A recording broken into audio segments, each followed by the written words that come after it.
The next night, I would walk through a pair of bronze doors and watch all 12 members of the ancient council rise before I crossed the threshold. Then I took one step into their chamber, and every one of them bowed. Lucien Vale, the vampire lord I had served for 3 years, stopped behind me in stunned silence. 26 hours earlier, I had no idea why the oldest vampires in the world would lower their heads to a servant carrying breakfast. The first vampire to bow to me did it while I was carrying Lucien Vale's breakfast tray. Not a polite dip of the head, either.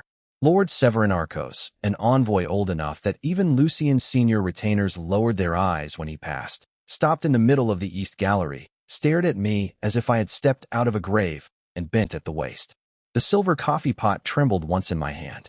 "My lord," I said, because calling attention to strange behavior was usually a poor survival strategy in House Vale. Arcos straightened too quickly. His pale face had gone still. "Forgive me."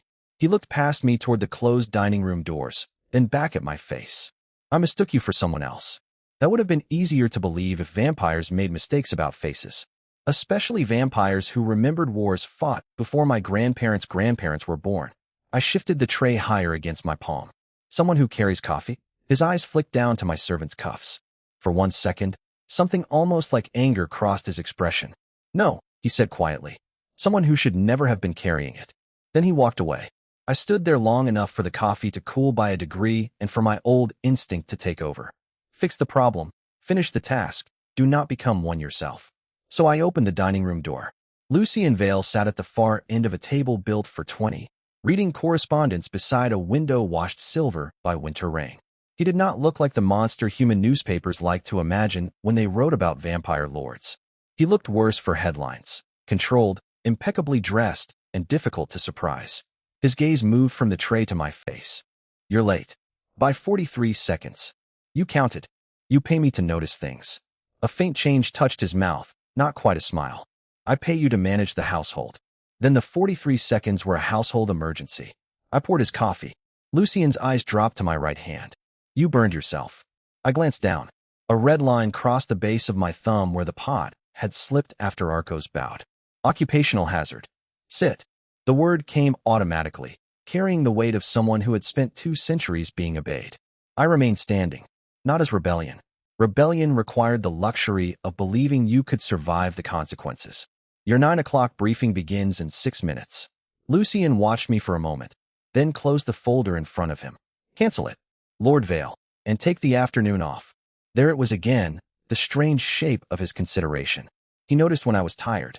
He remembered that strong tea gave me headaches and that I hated the East Wing when the heating failed. He also treated my life as a problem he was authorized to solve. I folded the napkin beside his plate instead of answering. "If I take the afternoon off every time I injure a finger, the estate will collapse by Thursday." "Friday," he said. "You've trained the staff too well." That time I did smile, despite myself. Then the dining room doors opened without a knock. Arcos returned carrying a black envelope sealed with dark red wax. He did not look at me.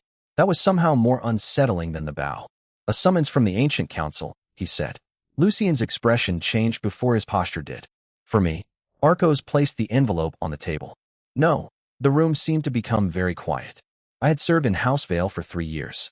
Council business arrived twice in that time, and both times the entire estate had treated the messages like live explosives. Lucien broke the wax. His eyes moved across the first line, then stopped. He read it again. "Elias." Hearing my name in that tone made my shoulders tighten. "Yes." He turned the document so I could see it. The script was old-fashioned but English. I recognized my full name immediately. Elias Hart. Beneath it was a phrase I had never seen before. Not servant of House Vale. Not human retainer. Not even citizen. The council had addressed me as Elias Hart, custodian of the Unbroken Seal. I read the line twice. What does that mean? Lucien did not answer. For the first time since I had known him, he looked genuinely uncertain. Arcos finally lifted his eyes to mine. "It means," he said carefully, "that the council requires your presence tomorrow night." Lucien's fingers tightened around the paper. "Requires." "Requests," Arcos corrected, but too late. I set the coffee pot down before I dropped it. My first thought was embarrassingly practical. Tomorrow was inventory day. My second was worse. If the ancient council knew a name for me that neither Lucien nor I had ever heard, then Lord Arcos had not mistaken me for someone in the gallery. He had recognized me. and whatever he had recognized was important enough to make an ancient vampire bow before a servant carrying breakfast. Lucien did not let Arcos leave with the answer he expected. "You told him the council requires his presence," he said, his voice so controlled that the word requires seemed to acquire sharp edges. Arcos stood beside the breakfast table with both hands behind his back. I corrected myself. After Elias heard the first version, "The council has observed forms older than this house for nearly 9 centuries. Some language survives longer than its manners." Lucien looked at me rather than him. That alone changed the room. Usually, when someone brought trouble into House Vale, Lucien dealt with it and informed everyone else afterward. This time he waited. "Do you want to go?" The question caught me more effectively than an order would have. I had been preparing arguments against being told what to do. I had none prepared for being asked.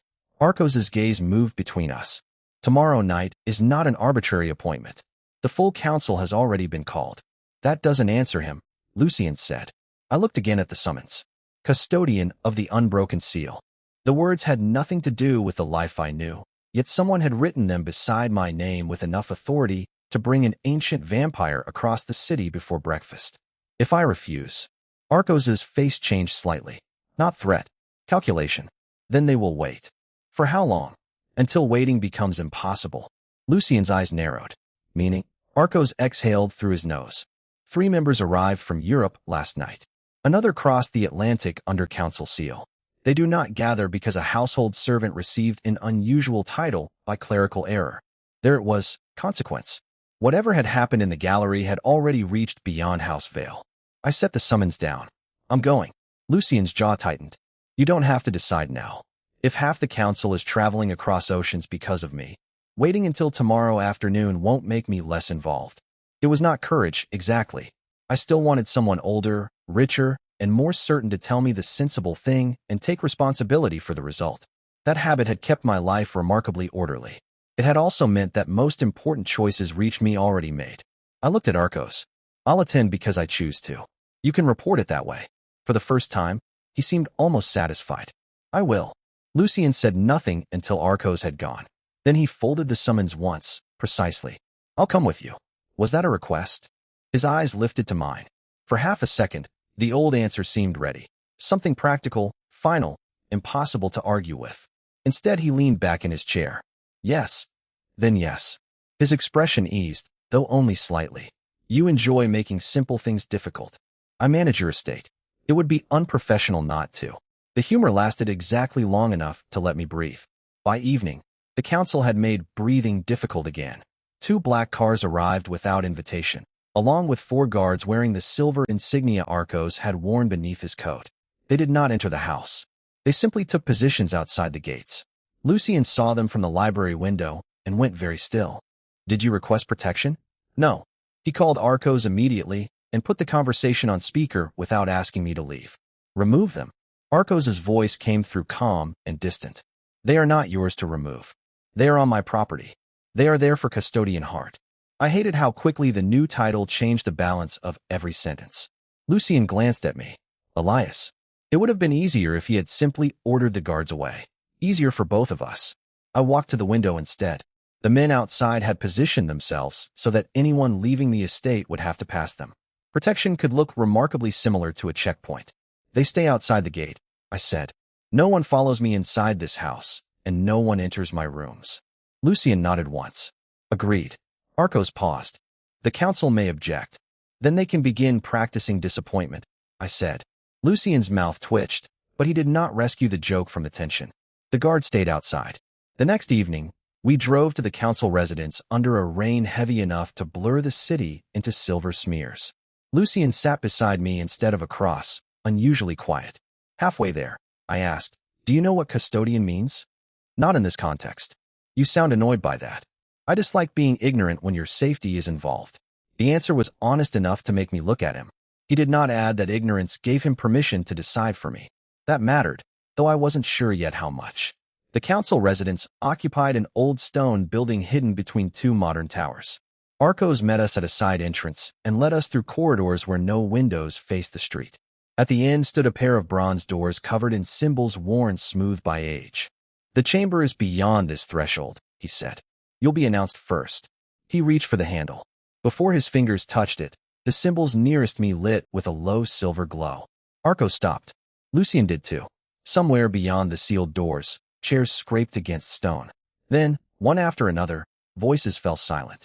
Arcos looked at me with the same expression he had worn before bowing in the gallery. "They know you're here," he said. Arcos opened the bronze doors, and every vampire inside the chamber stood before I crossed the threshold.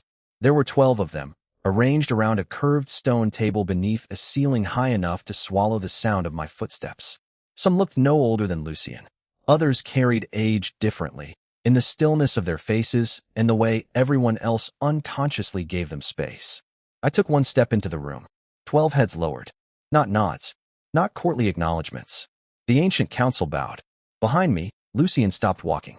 I knew because his footsteps vanished, and because for the first time in 3 years I could feel his attention without having to turn toward it. My first instinct was absurdly familiar. I wondered whether I had entered through the wrong door. Then the oldest-looking woman at the center of the table said, "Custodian Hart," and remained bowed until I answered. "Please stand." The words left my mouth before I had decided whether I was allowed to say them. 12 vampires straightened. Arcos closed the doors behind us. Nobody offered Lucien the same courtesy. A man on the council's left side glanced toward him. "Lord Vale may remain as witness." Lucien's expression did not change, but the sentence landed harder than an insult. In his own city, among people who normally treated his name like a credential, he had just been reduced to someone permitted to watch. "Elias," he said quietly. Not a command. A check. I looked at him, then back at the council. "He stays." The woman at the center inclined her head. "As you wish." Something cold moved through me then. Not fear exactly. Recognition of consequence. 24 hours earlier, I had been arguing with Lucien about whether a burned hand justified an afternoon off. Now people who had ruled vampire law before House Vale existed were taking instructions from me. That did not make me feel powerful. It made me very aware that I had no idea what I had just stepped into. "You called me custodian of the Unbroken Seal," I said. "I want to know why." A younger council member leaned forward. "There are procedures." He asked a direct question. Lucien said. The woman raised one hand, and the younger vampire stopped speaking. Her gaze moved to Lucien. "You will not answer for him." The rebuke was mild. Lucien accepted it without argument. More importantly, he did not look at me as though I should be offended on his behalf. "Then answer him," he said. The woman studied me for several seconds. "Your designation cannot be explained safely until the council confirms 3 conditions."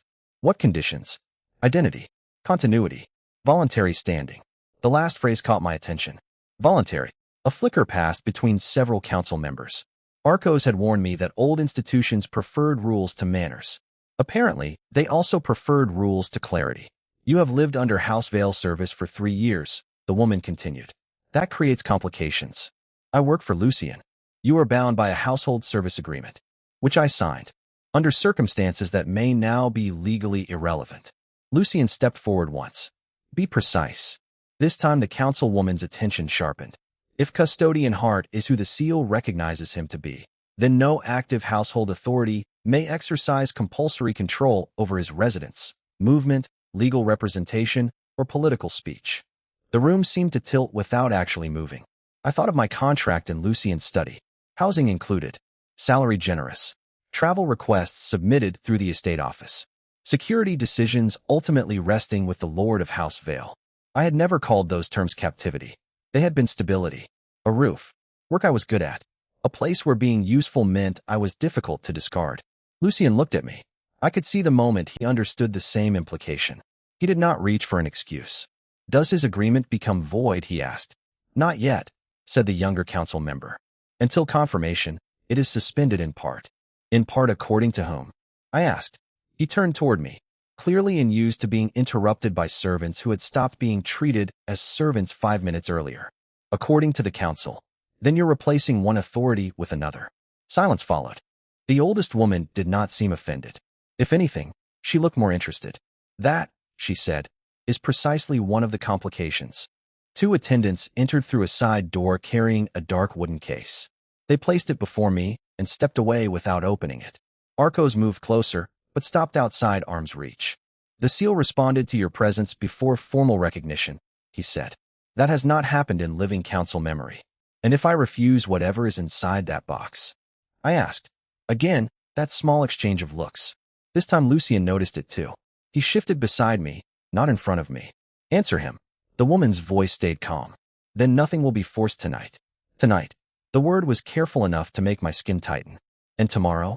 Tomorrow, she said. We begin discussing what your recognition means for every house represented in this chamber. The younger council member closed his folder, including House Vale. Lucien's face became unreadable. I understood the threat before anyone explained it. Whatever I was, my status did not merely affect my employment. It could change the position of the man who employed me. The woman pushed a document across the stone table, its first paragraph marked with the same silver symbol that had lit beneath my hand outside. Until confirmation is complete, House Vale's authority over Elias Hart is formally restricted. She looked directly at Lucien. You may no longer keep him as your servant unless he chooses to remain one. The council removed my servant status before midnight and replaced it with a set of restrictions that made the old contract look almost generous. I was no longer required to obey House Vale, according to the document placed in front of me. I was also not permitted to leave council-recognized protection without written notice, travel outside the city, meet privately with representatives of another house, or alter my residence until continuity verification was complete. I read the last line twice. So I'm free, I said, provided I don't go anywhere or make decisions you haven't approved. The younger council member across from me did not appreciate the summary. These measures exist for your protection. That sentence is becoming very popular. Lucien's gaze moved toward me, but I kept mine on the document. The oldest woman on the council folded her hands. Custodian Hart, someone concealed your standing for years. Until we understand why, exposure creates risk. You still haven't told me what my standing is. Not until verification. Then you're asking me to surrender freedom because of information you refused to give me. This time nobody corrected my wording. Arcos looked almost uncomfortable. That frightened me more than anger would have. Lucien stepped closer to the table. He returns to House Vale tonight. House Vale is no longer authorized to determine his residence, the younger vampire said. Neither are you, I replied. Silence settled over the chamber. I had spent years making myself useful enough that no one regretted keeping me.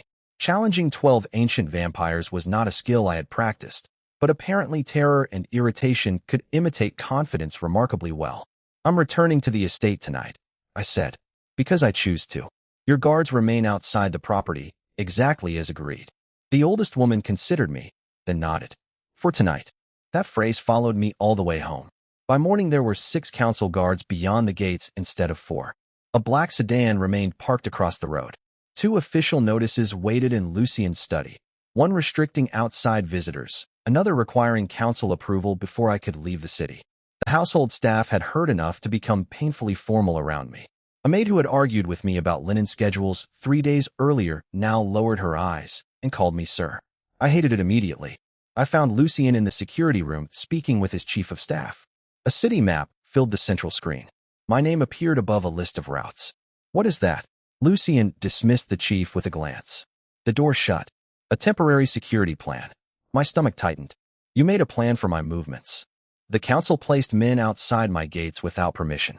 I'm not allowing them to control every route you take. So you decided you would. His expression hardened. That isn't what this is.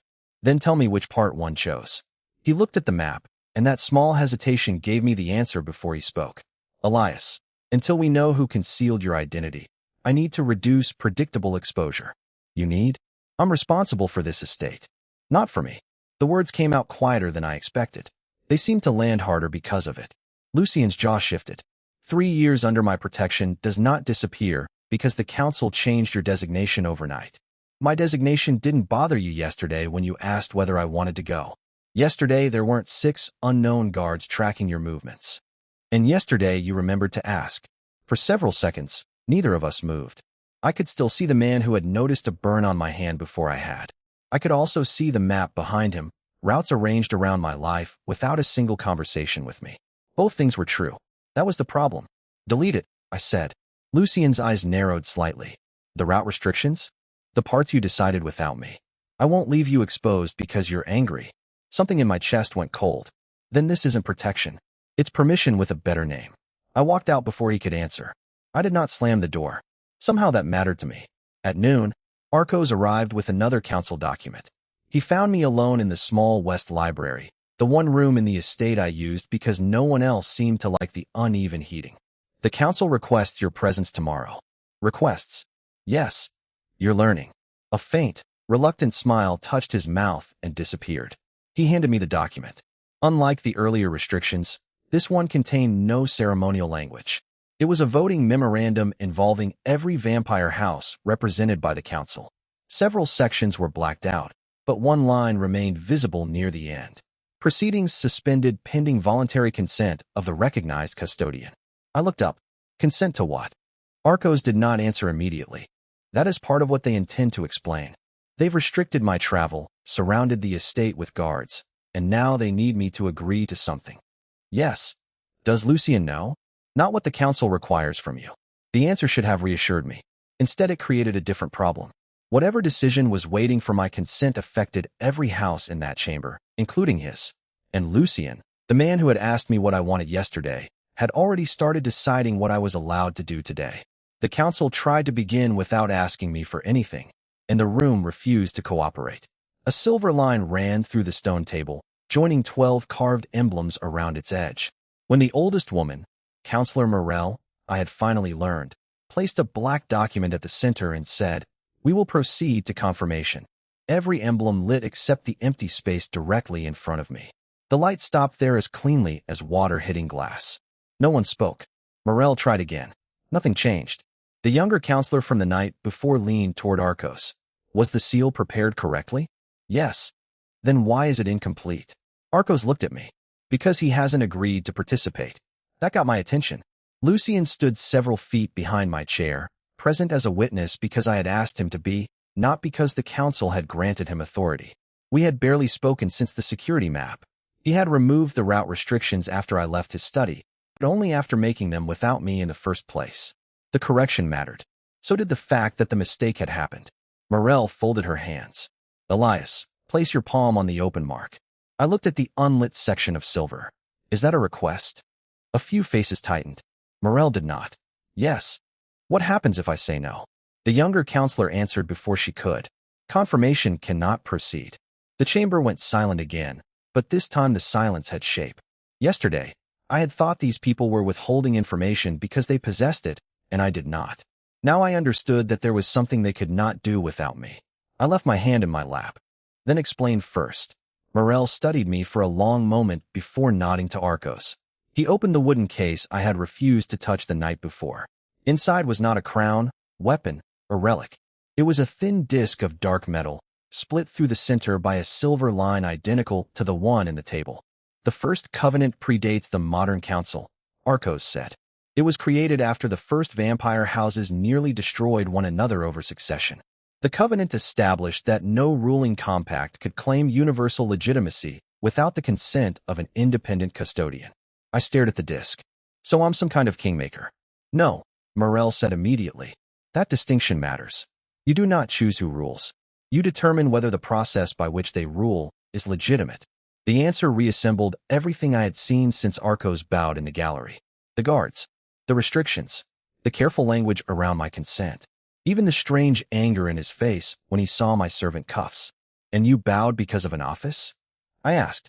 Because the custodian stands outside house authority, Morel replied. By design. My laugh held no humor. I've spent 3 years living under one. No one rushed to soften that. Good. I would have trusted them less if they had. Arcos lowered his eyes. The seal was believed dormant. Your standing was not known to us until it recognized you. How? That remains under investigation. Morel touched the document in front of her. But the immediate problem is larger. The council is preparing to ratify a new ruling compact. Every house has already voted. She glanced toward Lucien, including House Vale. I turned. He did not look surprised by the compact itself, only by the implication. You knew about the vote. Yes. His answer came without hesitation. Did you know they would need me? No. Would my consent benefit House Vale? A pause. Not long, but honest enough to hurt more than an easy denial.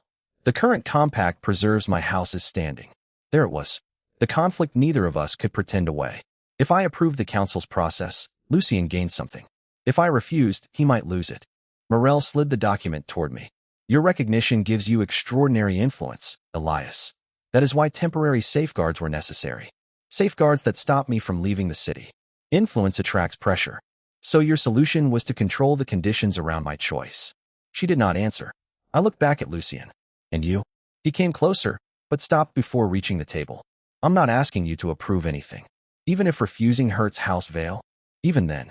The answer did not repair the map in his security room. It did not restore the trust his decision had damaged. But it was evidence, and I had spent too long surviving by ignoring inconvenient evidence when it complicated the person in front of me. Lucien could care about me and still control me. He could also have something to gain and choose not to ask for it. Both facts had to remain true until his behavior proved otherwise. I placed my hand beside the dark silver mark, not on it. Then nothing proceeds today. The younger counselor stiffened. Morel only watched me. What are your conditions? Before I give consent to any house, any compact, or any council process, I want the restrictions on my movement reviewed. I want independent legal advice that does not answer to House Vale or to you. And I want control over where I live while this is happening. Lucien said nothing. For once, neither did the council. The silver line remained dark in front of me, waiting for something no one in that room could take by force. Yesterday, I had thought the council bowed because I secretly outranked them. I had been wrong. They bowed because, for reasons I still did not fully understand, their power stopped where my consent began. By 9 the next morning, the council had accepted one of my conditions and punished me for asking for the other two. An independent attorney could represent me, they said, provided she had no financial ties to any vampire house. My travel restriction, however, had been expanded from the city limits to the grounds of House Vale until a security review was completed. They had also assigned 2 additional guards to the gate. I read the notice at the kitchen counter while my coffee went cold. Apparently discovering that my consent mattered had not made anyone more comfortable with letting me exercise it. My new objective became painfully simple. Before I approved anything, I needed a life that neither the council nor Lucien could threaten by withdrawing permission.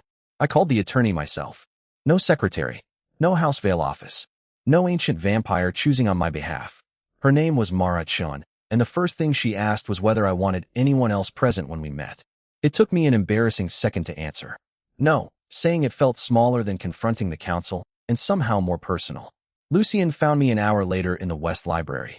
He carried a leather folder, then stopped inside the doorway instead of crossing the room. May I come in? I looked up from Mara's engagement letter. 3 days earlier, he would simply have entered. Yes. He placed the folder on the table between us. Your service agreement. I didn't touch it. The council already suspended parts of it. I'm ending all of it. That made me look at him. Inside were the original contract, a termination document bearing his signature, copies of my financial records, and paperwork transferring an account I had assumed belonged to the estate because it held my housing allowance. The balance was mine. So were the employment contributions I had never thought to ask about. There are no conditions, Lucien said. Your residence here is no longer tied to service. If you stay while you decide what you want, you stay as my guest. If you leave, the severance and housing funds remain yours. I read the termination twice. Why now? His face tightened, not defensively so much as carefully. Because you were right about the security map. I waited. He seemed to understand that explanation was not the same thing as accountability. I decided where you could go because I was frightened by a threat I didn't understand. I told myself responsibility gave me that right. His gaze dropped briefly to the contract. It didn't. I still remembered the map with my name above routes I had never approved. Hearing him describe the harm accurately did not erase the image. It did change something else. He was not asking me to pretend it had been care simply because care had been part of his motive. I'm not ready to tell you that fixes it, I said. I know. No plea followed. No confession. He merely stepped back from the table. Mara Chen's office called the estate gate. I told security she answers to you.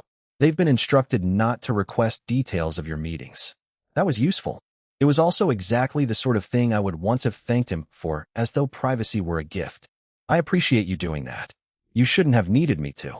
The answer settled somewhere uncomfortable in my chest. Not forgiveness. Not trust restored. Evidence. By afternoon, Mara had given me a practical list of what independence would require. Personal accounts outside House Vale administration. Unrestricted access to my identification records. A residence option not controlled by either Lucien or the council, and written limits on any protective order issued in the name of the covenant. For the first time, freedom stopped being an emotion and became paperwork, money, addresses, and choices I could actually make. I I spent 2 hours reviewing apartments. I hated most of them. That felt oddly wonderful. Nobody could tell me taste was irrelevant because housing had been provided for me. When Lucien passed the library later, he noticed the listings spread across the table. He paused.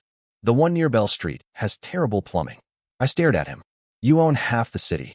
Are you going to review every apartment I consider? Only the ones with documented pipe failures. That sounds suspiciously like control. Then I'll keep my opinions to myself. He did. The silence lasted until I asked, how bad are the pipes? His mouth shifted slightly. Catastrophic. I almost laughed. Then Arcos arrived, and whatever softness had entered the room disappeared. He carried no sealed summons this time. The council has responded to your demand for independent residence, he said. They consider it premature. Of course they do. There is another proposal. He looked at Lucien before continuing. Until the covenant vote is resolved, the council may authorize temporary protective custody under a recognized house lord. I felt Lucien go still beside me. Arcos placed the document on the table. House Vale qualifies. If Lord Vale accepts responsibility, your movement restrictions could be loosened immediately. I looked from the paper to Lucien. The council had adapted. They were no longer trying to control me directly. They were offering him the power to do it for them, and calling it freedom. Lucien refused the council's offer before Arcos finished explaining the benefits. No, the word was quiet enough that I almost thought I had misheard him. Arcos did not. If House Vale accepts temporary custody, Elias can leave the estate under your supervision. His meetings with council can continue. The council would also recognize your house as his primary protective authority until the compact is settled. Lucien looked at the document, but never reached for it. Then I would control where he goes, who has access to him, and what security conditions he lives under. Temporarily. No, Arcos's expression hardened. Your refusal has consequences. For me? Lucien asked. Then send them to me. By sunset, the council had. House Vale's seat in the compact negotiations was suspended pending review. 2 business exemptions Lucien's house had held for decades were frozen, and the council formally withdrew recognition of his estate as an approved independent residence for the custodian. The practical result was written in a single sentence Marachan read aloud in the West Library. Unless another arrangement is approved within 24 hours, Mr. Hart is to be transferred to council residence for protective supervision. I stared at the paper. Transferred. Mara's mouth tightened. They're being careful with vocabulary. Lucien stood near the window, far enough from the table that he was not part of the legal consultation unless I invited him into it. That had become deliberate over the last 2 days. Can they do it? I asked. Mara tapped the copy of the First Covenant beside her. That depends on whether their custody would compromise the very consent they're demanding from you. She had spent the morning tracing rules older than several countries. One clause had survived in every version. The custodian's assent held no force if obtained under threat, dependency, confinement, or material coercion. If they control your residence while asking for your vote, she said, we have grounds to challenge the entire proceeding. The council had spent days insisting the restrictions existed to protect my independence. Now those same restrictions might invalidate the thing they wanted from me. That contradiction was the first leverage I had understood without anyone translating it for me. Then file the challenge. Mara nodded. I will. But we need one more thing. A viable residence outside council control and outside House Vale authority. I already had one. The Bell Street apartment with the catastrophic plumbing had been repaired that morning. I had signed the lease myself, using an account Lucien could not access, and the independent funds transferred when my service contract ended. The keys were in my pocket. I had not told him yet.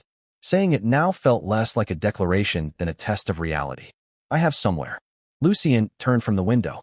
His face changed for less than a second. Not anger. Something closer to loss, quickly contained. Bell Street. I nodded. You warned me about the pipes. I'm relieved you ignored me responsibly.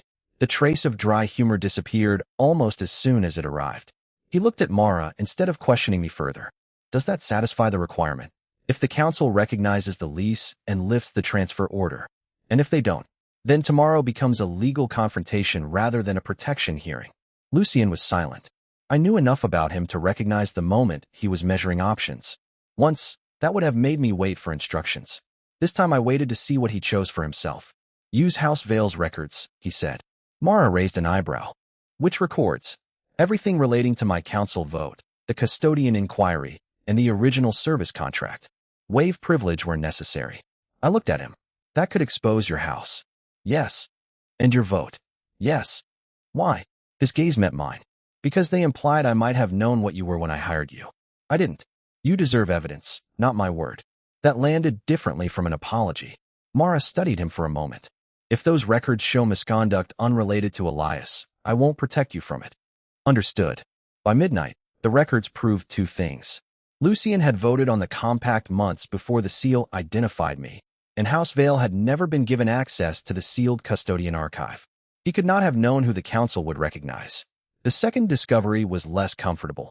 His estate had benefited for years from service laws that gave house lords unusually broad authority over live-in human retainers.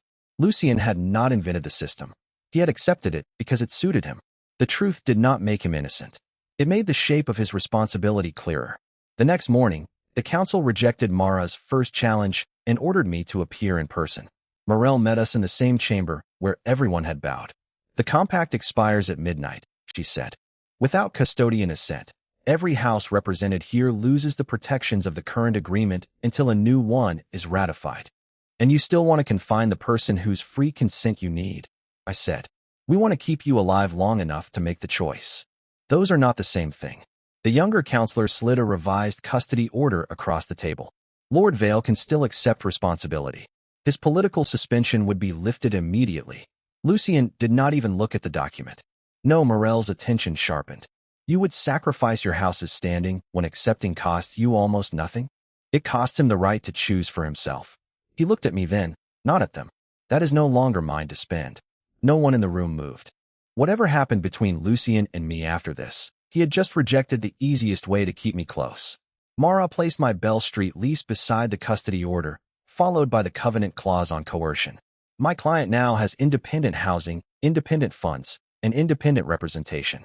If you transfer him against his will before demanding his assent, we will challenge the legitimacy of any vote produced afterward. Morel read the documents slowly. When she finally looked up, the calculation in her face had changed. Very well. The transfer order is suspended until midnight. For the first time since the council recognized me, there was no contract, house lord, or protective order deciding where I had to sleep. I could go to Bell Street. I could return to House Vale as a guest. I could refuse the council and let the compact expire. Lucien could lose political standing because of what I chose, and he had just given me evidence that he would rather lose it than control the answer.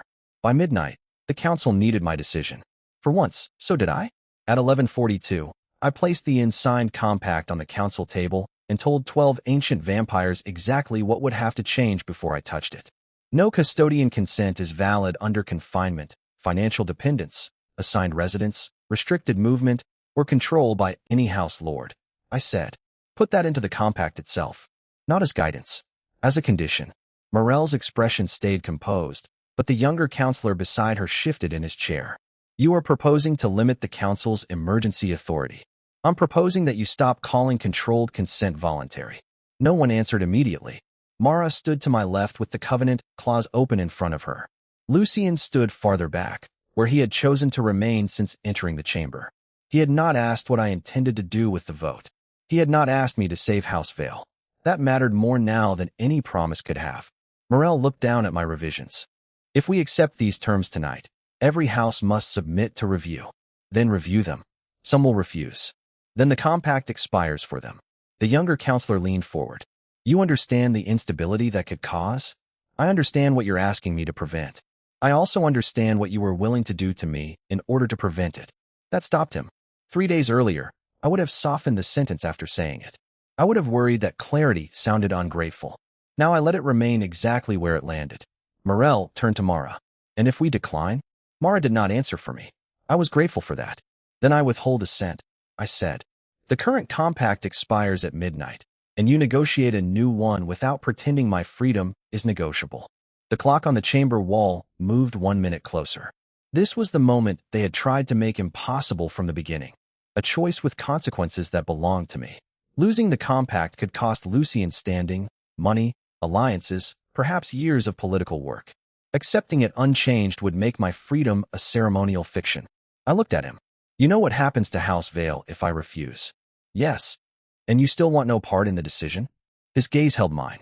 I want no authority over it. There was a difference, and I finally trusted myself enough to hear it. Morel called for a recess that lasted 11 minutes. When the council returned, the protective custody provision had been struck. The travel restrictions were removed. Independent counsel became mandatory for any future custodian recognition, and no house could claim residential or financial authority over the officeholder as a condition of protection. The younger counselor looked as though each amendment had personally offended him. Morel simply pushed the revised document toward me. The council accepts. I read every page. Mara read them again. Only then did I place my palm over the silver mark.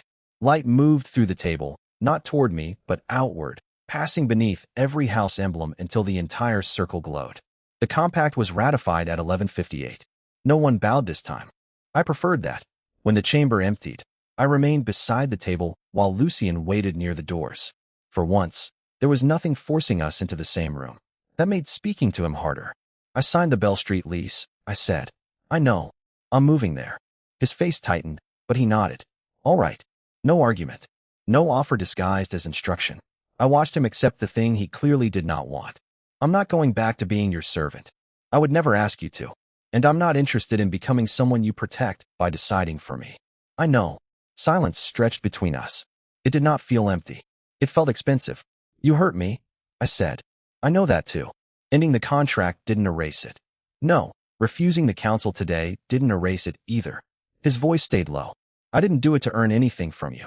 That was the answer I had needed without knowing I was waiting for it. Not because it made him innocent. It didn't. Because he had finally learned that doing the right thing and being rewarded for it were separate matters. I stepped closer, stopping well before touching distance. I don't know what living outside House Vale is going to feel like. Probably quieter. Your plumbing is better. Much better. The ghost of our old humor passed between us and disappeared before it could make the moment easier than it deserved to be. I want Bell Street, I said. I want my own life. My own accounts. My own work, if I decide to take any. And I want time. Lucien nodded. You have all of it. I looked at him for another second. I also want to see you. That was the first thing I had offered him that had never belonged to my job. He did not move toward me. Only if you keep wanting to. That's the point. We left the chamber separately. At the bottom of the council steps, 2 cars waited. One for House Vale. One Mara had arranged to take me wherever I chose. I went to Bell Street. Lucien let me.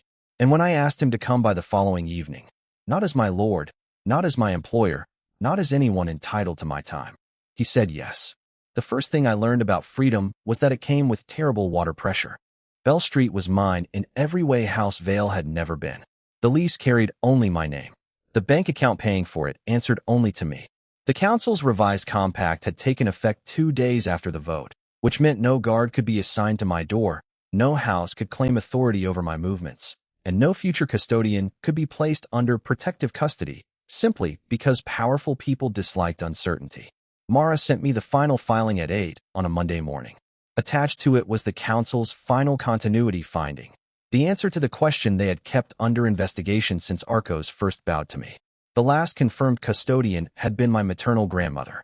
Decades earlier, after a house tried to force control over the succession line, she had invoked an emergency concealment clause built into the First Covenant.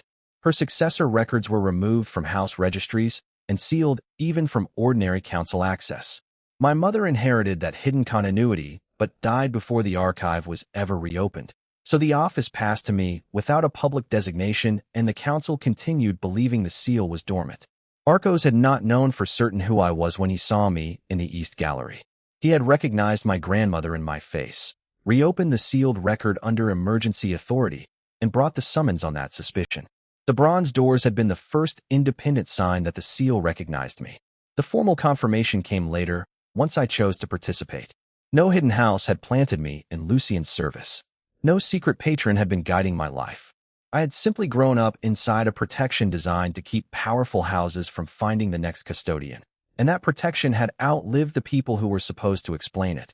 I read the finding at my kitchen table while the radiator knocked like someone trapped inside the wall. Then I made coffee badly, because apparently 3 years of managing a vampire lord's household had taught me everything except how to use my own cheat machine. Lucien arrived at 7 that evening because 7 was the time I had given him. He knocked. That still did something strange to me.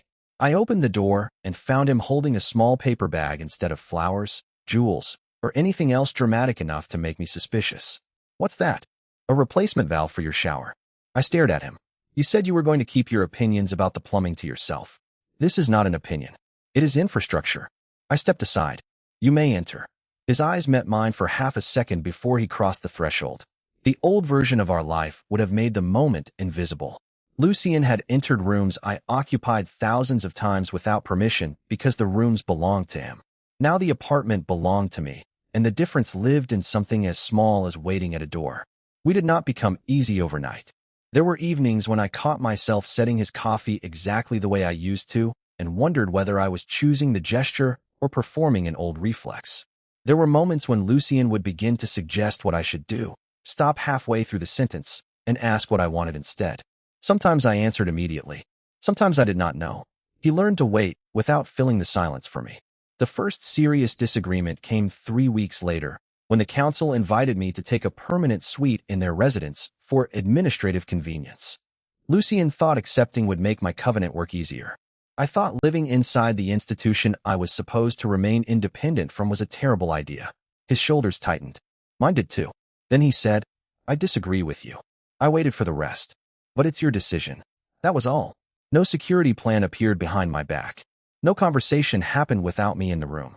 I declined the council suite the next morning and rented a small office 2 blocks from Mara instead. Lucien helped me carry books only after I asked. That mattered more than I expected. So did the fact that my life stopped revolving around him even as I let him remain part of it. I took consulting work helping revise household employment agreements across several vampire houses, mostly because the irony pleased me. The first contract I reviewed contained a clause allowing a lord to restrict a live-in employee's travel without appeal. I removed it in red ink. My hands did not shake. By winter, I had learned the strange pleasure of having hours that served no one. I started sketching again, badly at first, then less badly. I chose furniture because I liked it rather than because it matched an estate inventory. I spent Sunday mornings at a market where nobody knew what a custodian was and nobody cared. Lucien sometimes came with me. Sometimes I went alone. Neither choice required explanation. Arcos visited my office once before the year ended. He stood in the doorway in the same severe black coat he had worn the morning he first bowed to me. This time he inclined his head only slightly. Custodian Hart. Elias is fine when we're not in session. His mouth almost smiled. Elias, then. He handed me a copy of the council's new recognition protocol. The first page stated that any future custodian had the right to independent counsel, residence, income, and unrestricted refusal before formal confirmation. No one would have to discover freedom by arguing for it across a stone table. I signed the receipt and handed it back. Arcos paused before leaving. For what it is worth, I regretted that first bow. Because you got it wrong? Because I thought respect required making one person lower himself before another. He nodded once and left. I understood him better than I would have months earlier. Lucien and I never returned to what we had been. That relationship belonged to a house where he could tell me to sit, and I measured safety by how useful I remained. What grew afterward was slower and less impressive from the outside. He told me when he was afraid instead of turning fear into orders. I told him when something hurt instead of making myself convenient. He apologized without asking me to make the discomfort disappear. I stayed when I wanted to stay. I left when I wanted to leave. One rainy evening, nearly a year after the council bowed, I arrived at House Vale for dinner and found Lucien waiting just inside the entrance. He opened the door for me, then stepped back. Not lord and servant, not protector and possession, just Lucien, waiting to see what I would choose. I crossed the threshold, took his offered hand, and said, "Your plumbing is still better." His laugh followed me inside, and for the first time in my life, entering a house did not mean I belonged to it. It meant I had chosen to come in.